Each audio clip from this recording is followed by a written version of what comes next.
ਭੈਣ ਭਰਾਓ, ਬੱਚਿਓ, ਸੱਜਣੋ ਤੇ ਮਿੱਤਰੋ, ਮੇਰੇ ਵੱਲੋਂ ਤੁਹਾਨੂੰ ਬਹੁਤ ਬਹੁਤ ਸਲਾਮ ਪਹੁੰਚੇ। ਅੱਜ ਫੇਰ 5 ਮੁਹਾਵਰੇ ਲੈ ਕੇ ਤੁਹਾਡੀ ਖਿਦਮਤ 'ਚ ਹਾਜ਼ਰ ਹੋਈ ਹਾਂ।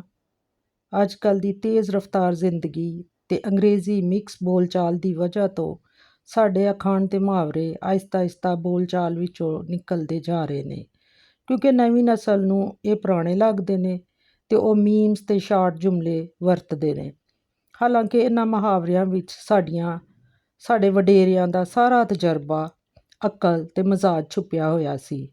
ਜਦੋਂ ਇਹ ਖਤਮ ਹੋ ਗਏ ਤੇ ਅਸੀਂ ਆਪਣੀ ਜ਼ਬਾਨ ਦਾ ਜ਼ਾਇਕਾ ਹੀ ਗਵਾ ਬੈਠੇ ਹਾਂ। ਤੇ ਅੱਜ ਮੈਂ 5 ਮੁਹਾਵਰੇ ਹੋਰ ਲੈ ਕੇ ਹਾਜ਼ਰ ਹੋਈ ਹਾਂ ਤਾਂ ਕਿ ਸਾਡੀ ਆਉਣ ਵਾਲੀ ਨਸਲ ਨੂੰ ਕੁਝ ਥੋੜ੍ਹਾ ਬਹੁਤ ਆਪਣੀ ਜ਼ਬਾਨ ਦੀ ਪਹਿਚਾਣ ਹੋਏ। ਹਾਕਮ ਵੈਰੀ ਕੁੱਤੇ ਦਾ, ਵਸਾ ਨਾ ਖਾਈ ਸੁੱਤੇ ਦਾ। ਯਾਨੀ ਹੁਕਮਰਾਨ, ਦੁਸ਼ਮਣ ਤੇ ਕੁੱਤੇ ਤੇ ਕਦੀ ਇਤਬਾਰ ਨਹੀਂ ਕਰਨਾ ਚਾਹੀਦਾ। ਹੁਕਮਰਾਨ ਤੋਂ ਮੁਰਾਦ ਇੱਥੇ ਇਹ ਵੀ ਲਿਆ ਜਾ ਸਕਦਾ ਹੈ ਕਿ ਕੋਈ ਵੀ ਆਲਾ ਅਹੁਦੇਦਾਰ ਜਾਂ ਅਫਸਰਾਂ ਤੇ ਆਲਾ ਅਹੁਦੇਦਾਰਾਂ ਤੇ ਵੀ ਕਦੀ ਇਤਬਾਰ ਨਾ ਕਰੋ। ਉਹਨਾਂ ਦੇ ਮੂਡ ਤੇ ਮਜ਼ਾਜ ਦਾ ਕੋਈ ਪਤਾ ਨਹੀਂ ਲੱਗਦਾ। ਉਹ ਕਿਸ ਵੇਲੇ ਗੁੱਸੇ ਦੇ ਵਿੱਚ ਆ ਕੇ ਤੁਹਾਡਾ ਨੁਕਸਾਨ ਕਰ ਦੇਵਣ। ਵੈਰੀ ਯਾਨੀ ਦੁਸ਼ਮਣ ਸੁਲ੍ਹਾ ਸਫਾਈ ਵੀ ਕਰ ਲੇ ਤੇ ਫੇਰ ਵੀ ਉਹਦੇ ਤੇ ਇਤਬਾਰ ਨਹੀਂ ਕਰਨਾ ਚਾਹੀਦਾ। ਲੱਗਦਾ ਹੈ ਕਿ ਉਹ ਪੁਰਾਣੀ ਦੁਸ਼ਮਣੀ ਨਾ ਭੁੱਲਿਆ ਹੋਵੇ ਤੇ ਤੁਹਾਡੇ ਨਾਲ ਕੁਝ ਭੈੜ ਕਰ ਦੇਵੇ। ਤੇ ਕੁੱਤੇ ਤੇ ਵੀ ਇਤਬਾਰ ਨਹੀਂ ਕਰਨਾ ਚਾਹੀਦਾ ਕਿ ਉਹ ਸਾਡੇ ਘਰ-ਬਾਰ ਦੀ ਰਾਖੀ ਕਰੇਗਾ। ਚੋਰ ਉਹਨੂੰ ਕੁਝ ਵੀ ਖਾਣ ਨੂੰ ਦੇ ਕੇ ਜਾਂ ਕੁੱਤੇ ਨੂੰ ਮਾਰ ਕੇ ਤੁਹਾਨੂੰ ਲੁੱਟ ਸਕਦਾ ਹੈ। ਤੇ ਸੁੱਤੇ ਬੰਦੇ ਦਾ ਵੀ ਕੋਈ ਭਰੋਸਾ ਨਹੀਂ। ਸੁੱਤਾ ਤੇ ਮਰਿਆ ਇੱਕੋ ਜਿਹਾ ਹੁੰਦਾ ਏ। ਸਾਡਾ ਦੂਜਾ ਅਖਾਣ ਏ, ਪਹਿਲਾਂ ਹੱਟੀ ਫੇਰ ਚੱਟੀ ਤੇ ਆਖਰ ਵਿੱਚ ਖੱਟੀ। ਇਸ ਅਖਾਣ ਦਾ ਮਤਲਬ ਇਹ ਵੇ ਕਿ ਜਦੋਂ ਇਨਸਾਨ ਕੋਈ ਕਾਰੋਬਾਰ ਸ਼ੁਰੂ ਕਰਦਾ ਏ ਤੇ ਪਹਿਲ ਕੁਝ ਦਿਨਾਂ ਮਹੀਨਿਆਂ 'ਚ ਆਮਦਨੀ ਤੇ ਮੁਨਾਫਾ ਨਹੀਂ ਮਿਲਦਾ। ਚੱਟੀ ਜਾਨੀ ਜੁਰਮਾਨੇ ਵਾਲਾ ਹਿਸਾਬ ਹੁੰਦਾ ਹੈ, ਲੱਗਦਾ ਹੈ ਨੁਕਸਾਨ ਹੋ ਰਿਹਾ ਹੈ।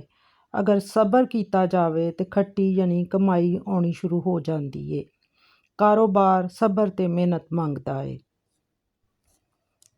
ਚੋਰ ਨਾਲੇ ਚਤਰ ਸਾਡਾ ਤੀਸਰਾ ਮੁਹਾਵਰਾ ਏ।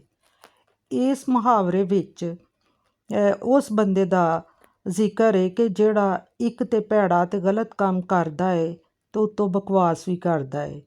ਚੋਰੀ ਕਰਦਿਆਂ ਹੋਇਆਂ ਫੜਿਆ ਜਾਏ ਤੇ ਚਤਰ ਬੋਲ ਕੇ ਯਾਨੀ ਲਫਾਜ਼ੀ ਕਰਕੇ ਆਪਣੇ ਆਪ ਨੂੰ ਬੇਗੁਨਾਹ ਸਾਬਤ ਕਰਨ ਦੀ ਕੋਸ਼ਿਸ਼ ਕਰਦਾ ਹੈ।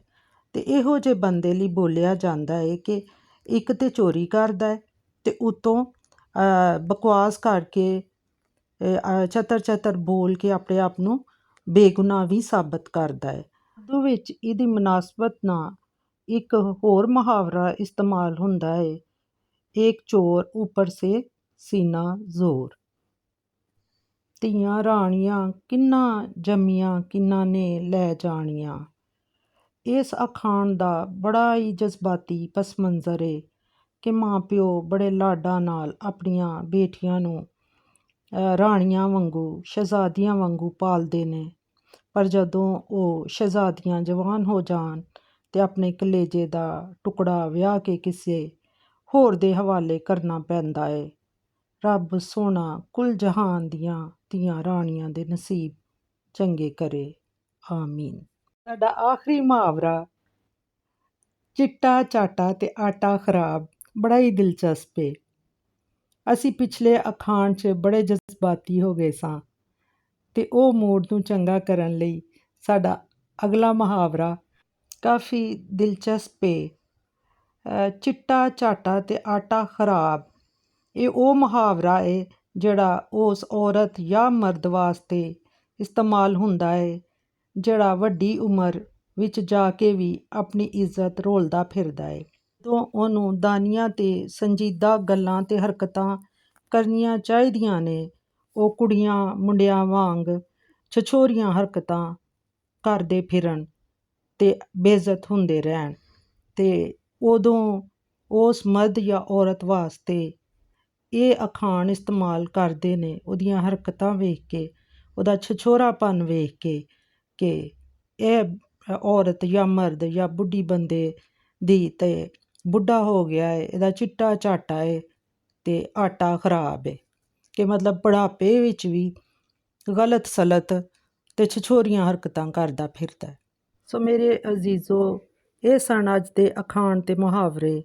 ਅਗਰ ਤੁਹਾਨੂੰ ਇਹ ਪਸੰਦ ਆ ਰਹੇ ਨੇ ਤੇ ਮਿਹਰਬਾਨੀ ਕਰਕੇ ਮੇਰੇ ਚੈਨਲ ਨੂੰ ਸਬਸਕ੍ਰਾਈਬ ਕਰੋ ਤੇ ਮੇਰੇ ਵੀਡੀਓਜ਼ ਨੂੰ ਲਾਈਕ, ਕਮੈਂਟ ਤੇ ਸ਼ੇਅਰ ਵੀ ਕਰ ਦਿਆ ਕਰੋ। ਬੜੀ ਮਿਹਰਬਾਨੀ ਹੋਏਗੀ। ਸ਼ੁਕਰੀਆ।